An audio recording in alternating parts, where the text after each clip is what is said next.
हम घोषणा कर रहे हैं कि 2 सीट पे ऑल इंडिया मजलिस इत्तेहादुल मुस्लिमीन चुनाव लड़ने जा रही है। हम बी फॉर्म ला चुके हैं। इस सो कॉल्ड सेकुलर पार्टीज, चाहे वो जेएमएम हो, कांग्रेस हो, आरजेडी हो या कम्युनिस्ट पार्टी हो, उन तमाम लोगों ने आपने देखा कि 20% झारखंड की मुस्लिम आबादी को किस तरह से इग्नोर किया। वहां पे मंत्री के पास इतना पैसा निकल सकता है तो वहां पे गरीबों के लिए काम क्यों नहीं हो सकता? तो जब वहां पे गरीबों के लिए देखिए, ये आईवाश है, मुसलमानों को दिग्भ्रमित करने का एक असफल प्रयास है। चूंकि हम विषय तो यहाँ एक रणनीति कहते हैं, चूंकि चुनाव जीतने के लिए हम जहां भी लड़ते हैं, चुनाव जीतने के लिए, लड़ने के लिए नहीं लड़ते हम चुनाव। रांची लोकसभा चुनाव 2024 को लेकर झारखंड में भी असदुद्दीन अवैसी की पार्टी ऑल इंडिया मजलिस इत्तेहादुल मुस्लिमीन AIMIM राज्य में 2 लोकसभा क्षेत्र में चुनाव लड़ेगी।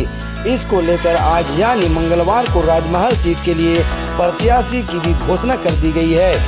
AIMIM झारखंड प्रदेश के अध्यक्ष मोहम्मद साकिर ने बताया है कि राजमहल के लिए पार्टी ने पॉल सोरेन को अपना उम्मीदवार बनाया है। यहाँ पार्टी पूरी मजबूती के साथ चुनाव लड़ेगी। 13 मई यानी सोमवार को पॉल सोरेन अपना नामांकन करेंगे।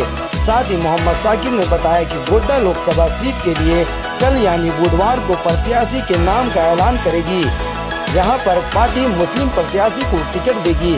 साकिर ने बताया कि झारखंड में सभी पार्टियों ने अल्पसंख्यकों को ठगने का काम किया है। ऐसे में पार्टी सुप्रीमो असदुद्दीन अवैसी ने झारखंड में 2 टिकट अल्पसंख्यकों को दे दिया है।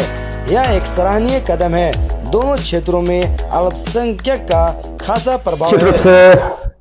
सबसे पहले तो मैं अपने राष्ट्रीय अध्यक्ष जनाब बैरिस्टर असदुद्दीन अवैसी साहब का शुक्रिया अदा करूंगा कि उन्होंने झारखंड के मुसलमानों, दलितों, आदिवासियों, पिछड़े वर्ग के लोगों, तमाम अंडर प्रिविलेज्ड सोसाइटी, उनके दर्द को महसूस करते हुए गोड्डा लोकसभा और राजमहल लोकसभा से प्रत्याशी देने का फैसला किया। और आज के प्रेस कॉन्फ्रेंस का मकसद भी यही है कि हम घोषणा कर रहे हैं कि 2 सीट पे ऑल इंडिया मजलिस इत्तेहादुल मुस्लिमीन चुनाव लड़ने जा रही है। हम बी फॉर्म ला चुके हैं। गोड्डा से जहां तक बात है प्रत्याशी की, तो 4-5 प्रत्याशी हैं और सारे के सारे प्रत्याशी नहले पे दहला है, डिसाइड नहीं कर पा रहे हैं। 2-1 दिन में हम लोग डिसाइड करके उसका ऐलान करेंगे। और जहां तक राजमहल की बात है, राजमहल लोकसभा से हमारे बराबर में बैठे हुए जनाब पॉल सोरेन साहब हैं, जो एक बेहतरीन पॉलिटिकल स्ट्रेटेजिस्ट हैं, मोटिवेशनल स्पीकर हैं, कंटेंट राइटर हैं। सुप्रीम कोर्ट में इन्होंने प्रैक्टिस भी की, लॉ किया हुआ है, दिल्ली यूनिवर्सिटी के प्रोडक्ट हैं। तो इनको प्रत्याशी बैरिस्टर असदुद्दीन अवैसी साहब ने राजमहल से बनाया है। क्या लगता है राजमहल और गोड्डा में जिस तरह जमीनी स्तर पे आप लोग देखिए, आज जिस तरह से इस सो कॉल्ड सेकुलर पार्टीज, चाहे वो जेएमएम हो, कांग्रेस हो, आरजेडी हो या कम्युनिस्ट पार्टी हो, उन तमाम लोगों ने आपने देखा कि 20% झारखंड की मुस्लिम आबादी को किस तरह से इग्नोर किया, किस तरह से उनके अधिकारों को छीनने का, उनकी लीडरशिप को, उनके नेतृत्व को, उनकी नुमाइंदगी को छीनने का प्रयास किया। तो उसी के खिलाफ में एक जबरदस्त आक्रोश आप तमाम मीडिया के बंधु भी महसूस कर रहे होंगे, एक जबरदस्त गम गुस्सा है। तो मैं झारखंड के तमाम झारखंड वासियों से, तमाम सेकुलर प्रेमियों से आह्वान करेंगे कि 14 सीट के बदले हम 2 सीट गोड्डा और राजमहल लड़ रहे हैं। अगर वाकई आप गुस्सा हैं, वाकई अपने अधिकारों के हनन से आप मायूस हैं, तो आप गोड्डा और राजमहल में तन मन धन से अपना वाइटल रोल प्ले करें। जिस तरह आज उसके क्या कहें? देखिए, ये आईवाश है, मुसलमानों को दिग्भ्रमित करने का एक असफल प्रयास है।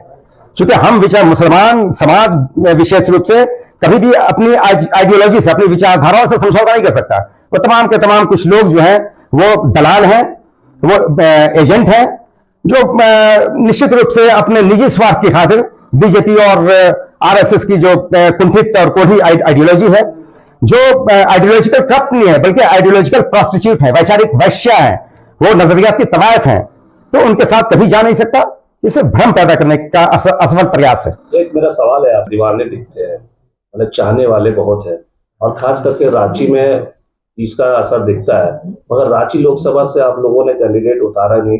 आखिर क्या थी ऐसी वजह, क्यों नहीं उतारने? देखिए, रांची में हम लोगों ने एक आदिवासी कैंडिडेट को, चूंकि 40% ट्राइबल वोटर्स हैं, 25% मुस्लिम वोटर्स हैं, तो यहाँ एक रणनीति कहते हैं, चूंकि चुनाव जीतने के लिए हम जहां भी लड़ते हैं, चुनाव जीतने के लिए, लड़ने के लिए नहीं लड़ते, हम चुनाव जीतने के लिए लड़ते हैं। तो कोई प्रभावी वैसा कैंडिडेट नहीं दस्तयाब हुआ और बैरिस्टर साहब पर राष्ट्रीय अध्यक्ष उनका फैसला सर्वोपरि है। उन्होंने कहा कि अभी फिलहाल 2 ही सीट पे लड़ो, बाकी इन 2 सीट पे रिजल्ट लेके आओ। आने वाले दिनों में तुम 14 की 14 झारखंड की सीटों को बोलोगे, इंशाल्लाह 14 की 14 सीटों पर हम अपना प्रत्याशी देंगे।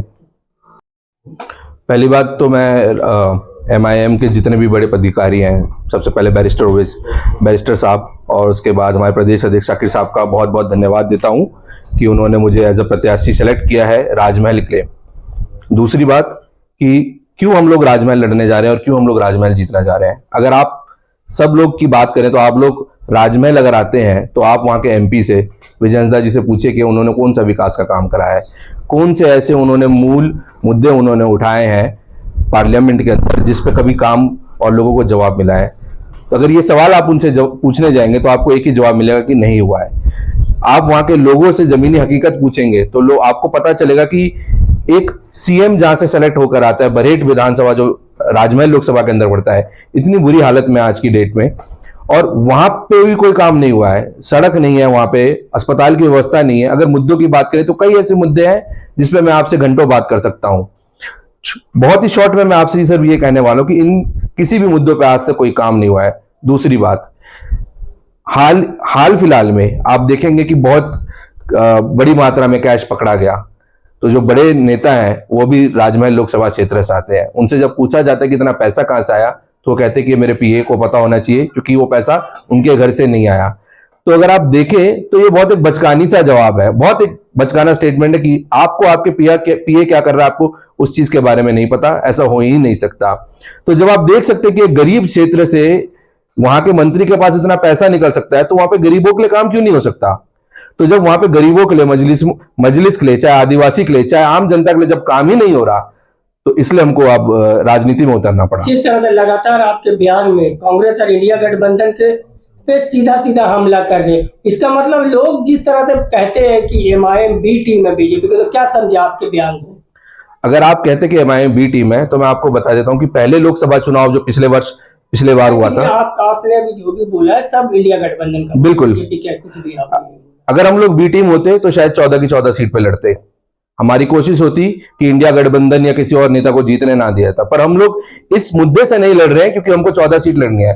2 सीट जो चुनी गई है वो खास तौर पे बहुत सोच समझ करके इसका चुनाव किया गया है, वक्त लेके इसका चुनाव किया गया है कि ऐसे नहीं कि किसी ने उठ के बोल दिया कि हम 14 सीट पे लड़ेंगे। नहीं, 2 सीट पे इसलिए लड़ रहे हैं क्योंकि इन दोनों जगह पे देखा गया कि बिल्कुल काम नहीं हुआ है और वहां पे लोग हैं, कई हमारे पास शिकायतें आई, लोग हमारे पास उम्मीद से आए कि आपको यहाँ पे चुनाव लड़ना ही होगा, आप कोशिश करेंगे तो हम आपको जिताएंगे।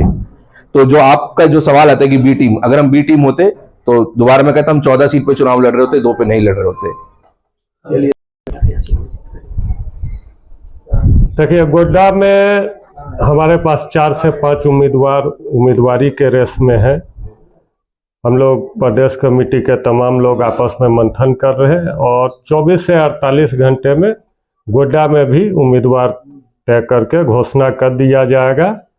और हम लोगों के पार्टी के द्वारा जो है सर्वोपरि अभी गोड्डा लोकसभा के लिए इरफान अंसारी जी के पिता फुरकान अंसारी जी को रखा गया है, क्योंकि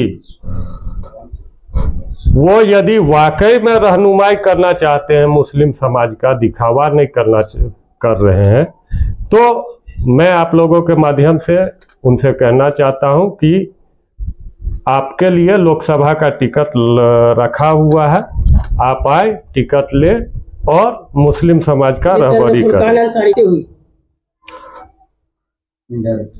जी, बातचीत कई माध्यमों से हुई और तमाम लोगों के द्वारा ये आश्वासन दिया गया है कि वो चुनाव जरूर लड़ेंगे। तो हम लोगों को उम्मीद है और तमाम मीडिया चैनलों के द्वारा भी हम लोग देख रहे हैं कि वो अपना हिस्सेदारी भागीदारी ना मिलने से बाप बेटा दोनों कोई मुखर होकर आवाज भी उठा रहे हैं।